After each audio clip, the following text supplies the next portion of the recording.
Hello guys, I have another Gotham Knights video. This one will be a bit shorter just based on the nature of this topic. I'm not going to disingenuously pad for time, but I have a few interesting ideas I would like to present nonetheless, so hope you enjoy it. Also, real quick, I am now on a schedule uploading a video every single Wednesday, which started with last Wednesday's video all about how to achieve narrative focus, specifically in terms of the environment in video games. I worked really hard on that video, so please give that video a watch if you haven't already. It would be super appreciated.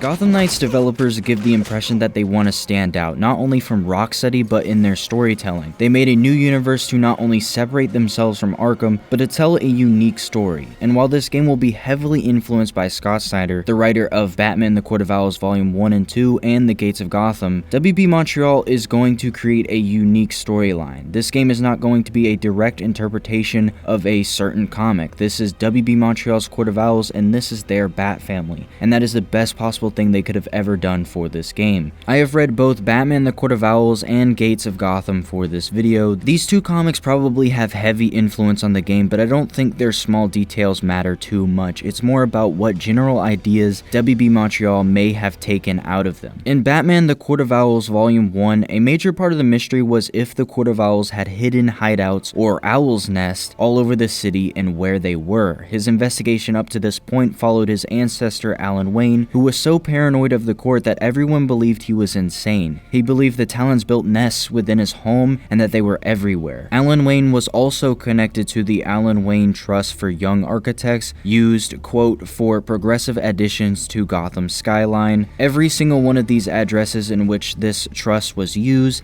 had an owl's nest. The Court of Owls is built into the limestone of Gotham. They consider themselves Gotham. Batman Gates of Gotham is a 5-issue run following the Bat family on a case started by the destruction of 3 Gotham bridges named after the 3 founding families of Gotham, the Waynes, Cobblepots, and Elliots. The other 2 families appeared later, of course. There are a ton of interesting flashbacks to the 1800s that follow members of these families, such as Alan Wayne, in the construction of Gotham City. Even in this story, Wayne Tower is a prominent figure. After the Tri-Gate Bridge was built, Wayne Tower was the next big project in Gotham, said to be impossible. These ideas and construction were thanks to the Gate brothers, who worked with these families to build Gotham's magnificent landmarks. So obviously both of these comics involve mystery about the legacy of Gotham. The characters need to find intricate details to point them in a direction of a grand narrative, a 200-year-old narrative. It could be possible WB Montreal took the idea of Owl's Nest and the player can actively seek them out. I wouldn't be surprised if the intricate detective work of Batman the Court of Owls Volume 1 was ingrained in the mechanics of this game, and the narrative history of Gotham is as detailed as shown in Gates of Gotham. Although I'm not a huge fan of everything in Gates of Gotham, the villain, the architect, is really cool and well put together, maybe even more so than the villain of Court of Owls. And I'm kind of surprised I've never even heard of him before. Obviously, if this villain were in Gotham Knights, there wouldn't be much of a twist for those who have read the comic, but that doesn't mean they can't have made their own version of the architect. This is just a side note, but a boss fight with this character would be incredible. Imagine fighting someone in a mechanical suit in a building they personally built. They remember every beam, every pipe, the entire layout, and use it to their advantage. The architect could fight you in an old neo-Gothic building, punching through beams to collapse specific floors on or below the player, or they could grab the player through specific walls. The architect would know where electrical wires and pipes run and throw the player into them. It would almost be like the opposite of the Mr. Freeze boss battle from Arkham City, because now the villain has to use their environment against you.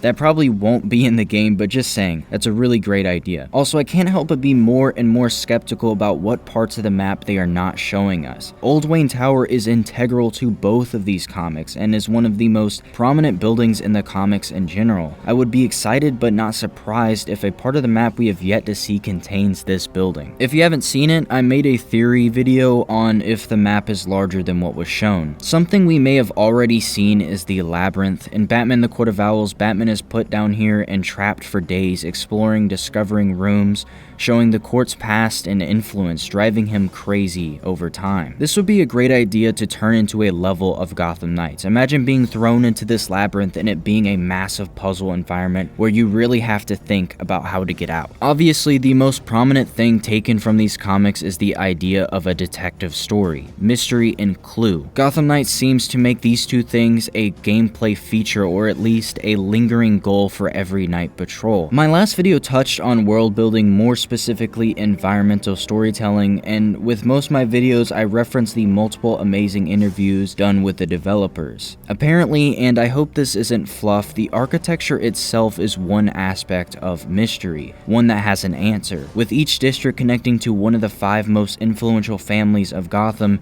it can be a clue to the Court of Owls or even Batman's death. These families definitely at some point interacted with the court, maybe even founded the court, and they would be a good start for this investigation. And if these people aren't around anymore, what tells me more about them than what they have built? In Gotham Knights, is it possible for me as the player to slowly admire and observe architecture and eventually discover something within a structure, maybe a statue for example, and think to myself, that may actually be a useful clue? Imagine how insane it would be to discover a clue many people would not have seen, something unique to you, not something the game told you to look for, and that clue actually helped you discover the next step in Gotham's mystery. Is Gotham Knights not just about being your own unique hero, but being your own unique detective in the way that you solve mysteries? Even if it didn't directly connect to the gameplay of detective work, if details like this gave more insight into the narrative to players who are interested, that would be awesome too. I tried asking the devs about what extent the environment applies to detective work on Twitter, but all I got was a like from Patrick Redding, so take from that what you will. The teaser campaign for this game showed something pretty similar to what I was saying. In the way that the teaser campaign was supposed to play out, we were given a new environmental image, and hidden within was a 3-digit number that we would then enter into the Gotham Knights website for the next tease. Maybe this is the same sort of detective work we will be doing in the game. So this video doesn't end off with like an insane point or anything like I usually try to do. I just wanted to let these ideas out. I really do hope Gotham Knights can incorporate detective work to this degree, or at least better than the Arkham games did it, and I would kind of expect that out of an RPG game. It's also important to point out that you can play a lot of this game's chapters in different orders apparently, and that may have an effect on your personal investigation. What clues did people find in what order, and what made them go to the next clue? I'm hoping Old Wayne Tower and the Labyrinth make an appearance, and it would be absolutely amazing if their own version of the architect showed up in the game in some way, because I find him really interesting and he just looks so fucking cool, man. Anyways, that's all I have for today. My channel hasn't been doing the best for these past 2 months, so I've been making an effort to make a schedule, rebrand some stuff. I even painted over my channel logo to give it a personal touch. I do commissions on my website that you can find on my banner. I've been putting a lot of effort into these recent videos, especially ones like narrative focus, because I intend to make some money on here so that I don't have to work at fast food. My goal is integrity and passion, but also to grow. So if you made it this far, thank you so very much, and your continued support, even if it's just getting to the end of the videos, is absolutely amazing and helps me out a lot. So thank you guys.